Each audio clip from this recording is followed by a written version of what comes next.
औज़ुबिल्लाहिमिनश्शैतानिर्रजीम बिस्मिल्लाहिर्रहमानिर्रहीम अस्सलामु अलैकुम वरहमतुल्लाहि वबरकातुहू। हम पढ़ रहे थे प्रोज़ और आज हम पढ़ने वाले हैं फ्रांसिस बेकन। फ्रांसिस बेकन एक बहुत अच्छे प्रोज़ राइटर थे, बल्कि उनको प्रोज़ में फादर ऑफ इंग्लिश एसेस कहा जाता है। आज हम पढ़ते हैं उनका राइटिंग स्टाइल।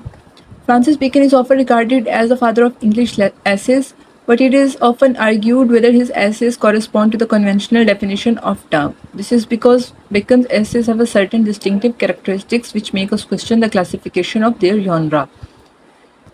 वैसे तो उनको फादर ऑफ इंग्लिश एसेस कहा जाता है, लेकिन इस बात पे एक डिबेट है कि फ्रांसिस बेकन के जो एसेस हैं उनका एक्चुअल जॉनरा क्या है। और ये डिबेट क्यों है, ये हम जब उनके एसेस पढ़ेंगे तो हमें इस चीज़ का आइडिया हो जाएगा, क्योंकि उनके तमाम एसेस के अंदर कुछ डिस्टिंक्टिव कैरेक्टरिस्टिक्स पाए जाते हैं जो कि बाकी लोगों की राइटिंग्स में नहीं पाए जाते। तो उनका ये जो यूनिक स्टाइल है, इसको हमें लिटरेचर की किस जॉनरा में लिखना चाहिए, ये चीज़ अभी तक डिबेटेबल है। The most notable feature of Bacon's essays is his aphoristic style. Aphorisms are straightforward statements that state a truth. Bacon in his essays writes in an aphoristic style, making general statements. Bacon कैसे लिखते हैं? उनका जो style है वो बिल्कुल सादा होता है और वो सच को एक्सप्लेन कर रहे होते हैं, फैक्ट्स बता रहे होते हैं। स्ट्रेट फॉरवर्ड लाइन्स होती हैं, सादा सी लाइन्स होती हैं और एक सच्चाई को जाहिर कर रहे होते हैं। Bacon in his essay writes in an aphoristic style, making general statements. General statements वो दे रहे होते हैं. For example, in his essays of studies, Bacon states that studies have three purposes: to delight, for ornament, and for ability. अब of studies में bacon ने क्या कहा है कि स्टडीज़ जो है या भी जो इल्म हासिल किया जाता है, उलूम, उनके तीन पर्पसेस होते हैं। या तो डिलाइट, खुशी हासिल करना, ऑर्नामेंट, या तो उस चीज़ को सिर्फ जिस तरह हम कुछ ऑर्नामेंटल प्लांट्स होते हैं वो सिर्फ खूबसूरती के लिए होते हैं, नाम के प्लांट्स, ना उनमें खुशबू होती है, ना उनका कोई नेक्स्ट आगे मतलब कोई फल नहीं होता, कोई फूल नहीं होता, सिर्फ वो खूबसूरती के लिए पड़े होते हैं। तो ये क्या होता है कि ऑर्नामेंट सिर्फ आप शो ऑफ करने के लिए कोई डिग्री ले रहे हो। एंड फॉर एबिलिटी, तीसरा वो इंसान होता है जो वाकई उस नॉलेज को किसी न किसी एबिलिटी के लिए इस्तेमाल कर रहा होता है। Again he says that there are different kinds of books. आगे वो दोबारा कहते हैं कि बुक्स की भी मुख्तलिफ इक़साम होती हैं। Some are to be pursued lightly, others to be digested and so on. कुछ ऐसी होती हैं जिनको बस ऊपर ऊपर से पढ़ लेना काफ़ी होता है, और कुछ ऐसी होती हैं जिनको आहिस्ता आहिस्ता हज़म करने की ज़रूरत होती है। Bacon merely states that these facts almost as if they are established truth. Bacon in facts को जिस तरह हमारे सामने पेश करते हैं, हमें ऐसा लगता है जैसे कि ये सच्चाई ही है, established truths हैं ये।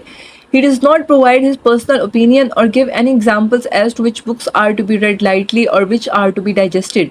वो हमें कोई एग्जाम्पल्स नहीं देते, ना ही अपना पर्सनल ओपिनियन देते हैं कि कौन सी बुक को हमें बस ऊपर ऊपर से पढ़ लेना चाहिए, उसको ज़्यादा सीरियस नहीं लेना चाहिए, और कौन सी बुक है जिसको हमें डाइजेस्ट करना चाहिए, अच्छे तरीके से उसको स्लोली समझ के पढ़ना चाहिए, और उसके अंदर जो हमारे लिए लेसन्स होते हैं उनको ग्रैब करना चाहिए।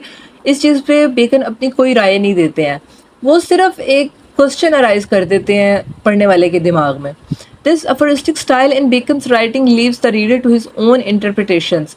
जो रीडर है वो अपनी मर्जी की इंटरप्रिटेशन निकालेगा उनकी राइटिंग्स में से।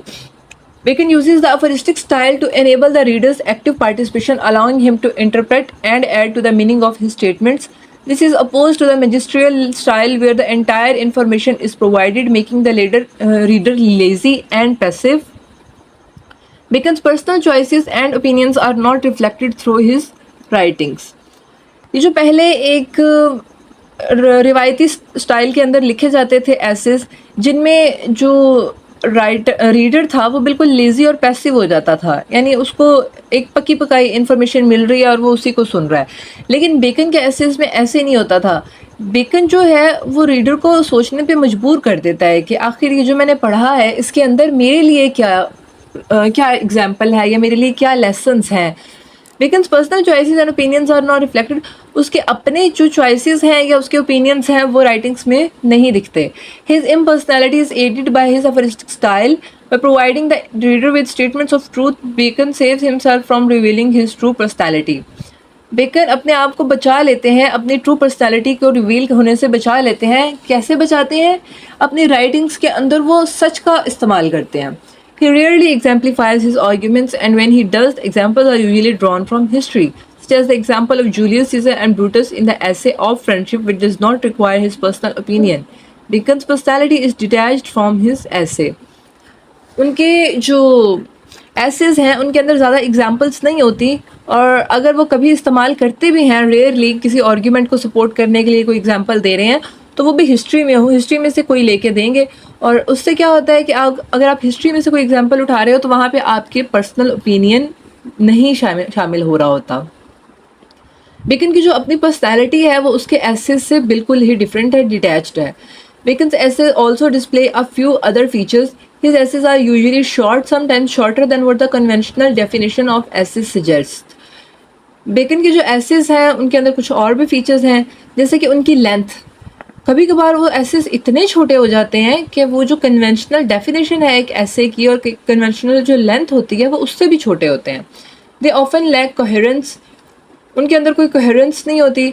This is mainly because most of his essays are not divided into paragraphs, and it is difficult for the reader to grasp a sudden change from an idea to another.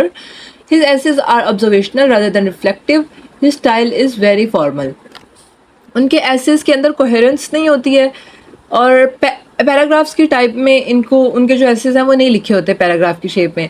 और इससे क्या होता है कि जब एक चीज़ पैराग्राफ्स में नहीं लिखी होती तो एक पढ़ने वाले को समझ ही नहीं आती है कि कब एक पॉइंट से दूसरे पॉइंट पे शिफ्ट हो गया वो, यानी एक सडन चेंज आ जाता है एक आइडिया से दूसरे आइडिया के दरमियान। और उनके जो एसेज हैं वो ऑब्जर्वेशन की बेस पे लिखे जाते हैं, बजाय इसके कि वो उसको अपनी रिफ्लेक्शन की बेस पे लिखें। वो अपनी रिफ्लेक्शंस नहीं देते, वो सिर्फ ऑब्जर्व करते हैं और जो ऑब्जर्वेशन उनकी होती है वो उसी को लिख देते थे। His style is very formal, बहुत फॉर्मल स्टाइल में लिखते हैं वो। The various features of Bacon's essays therefore make it difficult to place his writings under the genre of essay, but these features also do not suggest otherwise. As Bacon's work are classified as essays, in conclusion, it can be said that the essays of Francis Bacon possess distinctive features which have served to preserve his work through the ages. His essays are studied at present not for the content but for his style.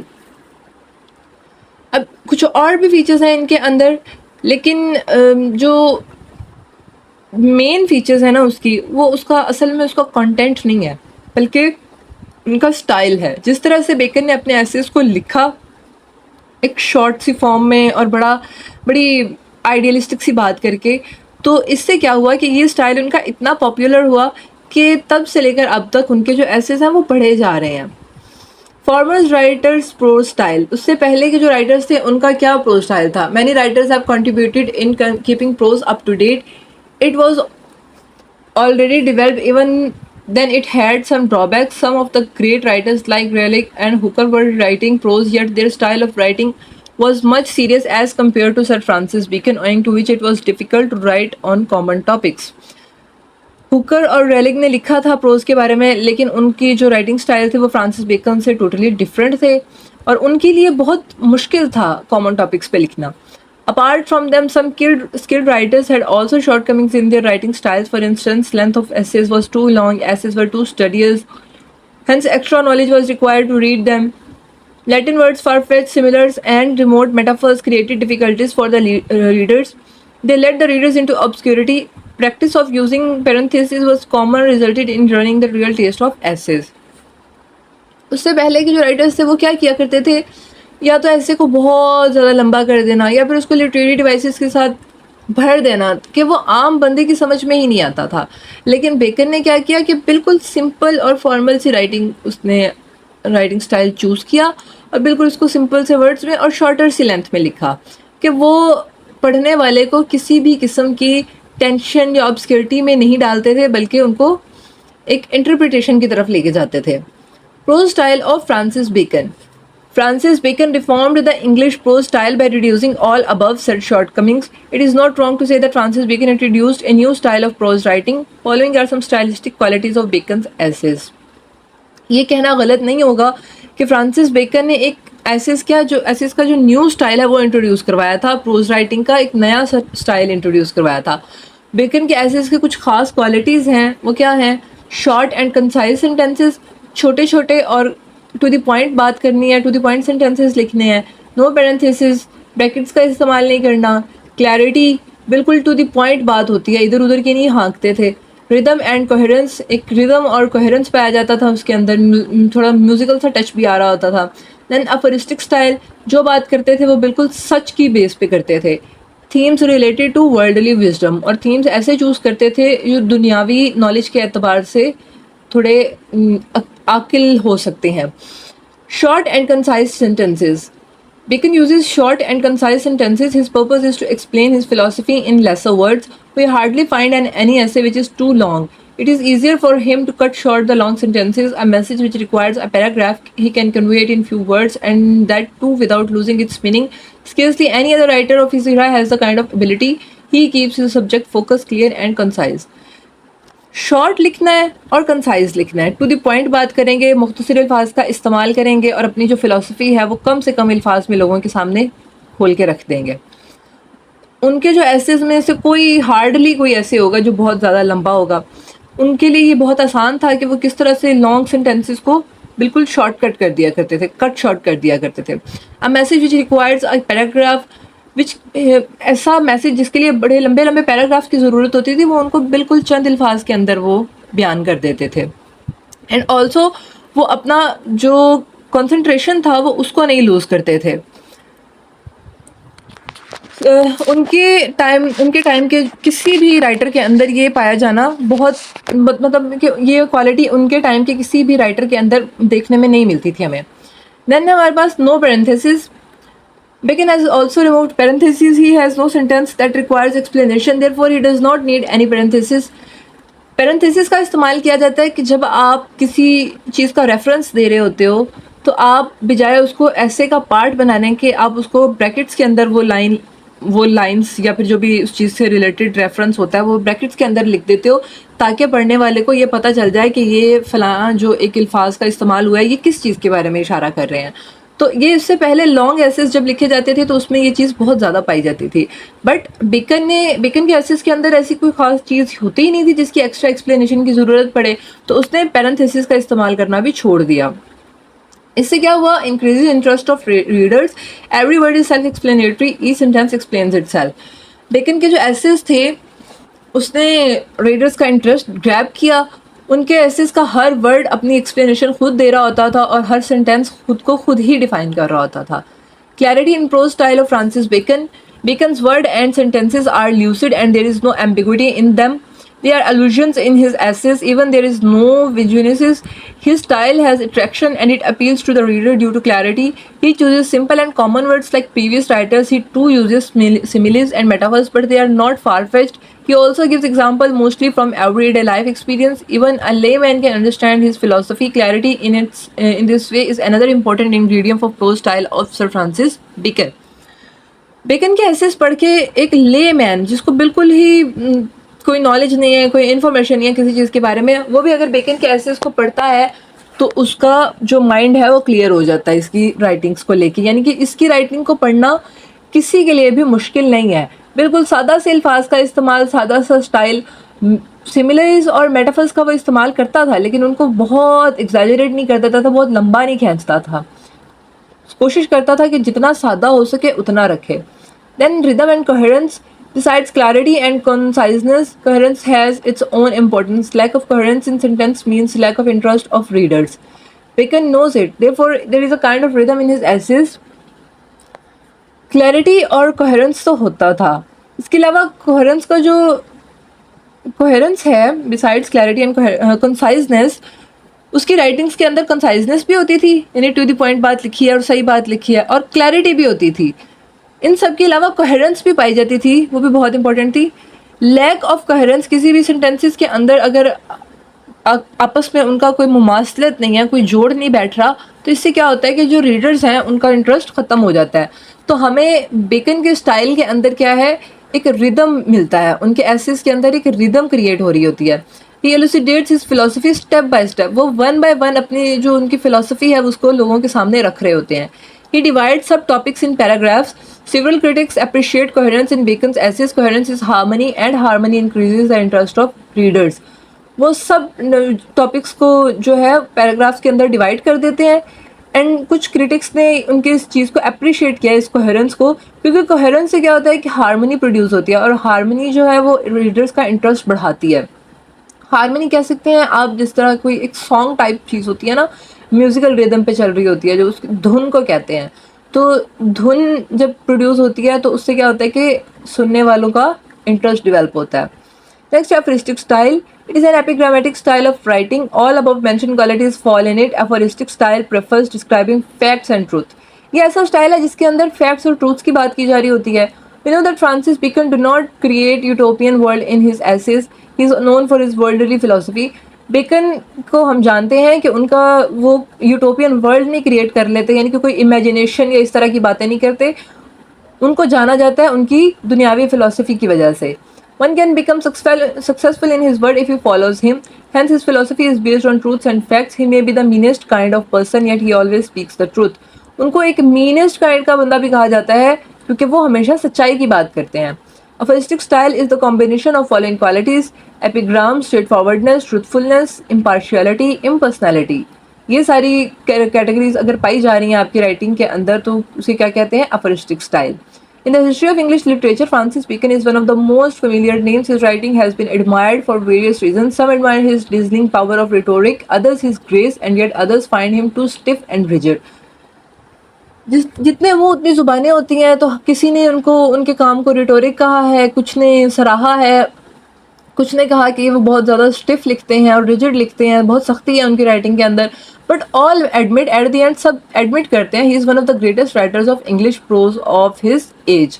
सब ये मानते हैं कि वो अपने वक्त के बेहतरीन राइटर हैं, राइटर थे। In Bacon's writing we find a style which is distinct and at the same time characteristics of his age. The style of Bacon remains for the main part aphoristic. There is a terseness of expression and epigrammatic brevity in the essays of Bacon. His sentences are brief and rapid, but they are also forceful. They come down like the strokes of a hammer, says Dane Church. Dane Church ने इसके बारे में क्या कहा था कि उसके जो सेंटेंसेस हैं बेकन के लिखे हुए, वो ब्रीफ भी हैं, रैपिड भी हैं, यानी एक कंसाइज बात भी हो रही है और वो थोड़ा जल्दी जल्दी में भी आ रहे हैं, लेकिन वो कुछ फोर्सफुल टाइप का भी एक इफेक्ट होता है उनके अंदर कि वो पढ़ने वाले को ऐसा महसूस होता है जैसे कि कोई हथौड़े से कोई उनको मार रहा होता है। तो यानी वो इस तरह से इफेक्ट करते हैं पढ़ने वाले को। This terseness is often achieved by leaving out superfluous epithets and conjunctions and connectives. It is seldom carried to the extent of causing obscurity, though one or more instances do exist where this extreme condensation has caused great difficulty in understanding the meaning. There is a remarkable power of compressing into a few words an idea which other writers may express in several sentences. Thus, there are several sentences of essays which are read like proverbs. अब चूँकि Francis bacon की ये एक यूँ समझ लें कि एक बड़ी अच्छी खूबी है कि वो समंदर को कूजे में बंद करना जानते हैं। तो जब एक इंसान जो बाकियों के मुकाबले में जो कि बड़ी लंबे लंबे एसेस लिख रहे हैं उसके मुकाबले में वो उनको कंसाइज सा करके एक ब्रीफ से लाइंस के अंदर वो वही मैसेज प्रेजेंट कर रहा है, तो डेफिनेटली उसकी जो राइटिंग है वो कभी कभार समझना मुश्किल भी हो सकता है, क्योंकि फिर वो प्रोवर्ब्स का इस्तेमाल हो रहा होता है वहाँ पे, या फिर कोई ऐसी डिफ़िकल्ट टर्म्स का इस्तेमाल हो रहा होता है। तो ये एक एक्सट्रीम कंडेंसेशन हो जाती है उस पूरी रिटन फॉर्म को मुख्तसर से मुख्तसर तरीन करने के चक्कर में वो कभी कभार थोड़ा मुश्किल भी हो जाता है। दैट्स ऑल फॉर नाउ, मिलते हैं अगले लेक्चर।